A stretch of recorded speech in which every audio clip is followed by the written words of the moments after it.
Do not buy a house without asking this one question. Ask the seller if their loan is assumable.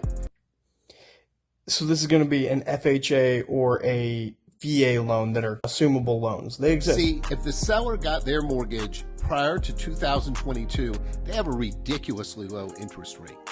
You'll see some of these that have as low as 2.25 interest rates. A lot of them are in the 3s and the 4s, but it's a lot better than what you're getting now. If their loan is assumable, you'll be able to buy the house, skip the bank, and end up with a lower rate that's going to save you a ton of money. So there's truth to these. There's truth to all of these, but there's a lot of hidden things that you don't know and you don't think about. You're like, oh, I just have to assume this person's loan. You have to go through a whole closing process. You have to get approved for that loan. The bank has to okay you to get that loan. It's the same as any other loan. It's just you're assuming that rate. So if you don't have any money and you have horrid credit, you're not going to be able to assume it. You'd have to do something like subject to, which is a whole nother thing, but it is doable. The bank just can't know about it.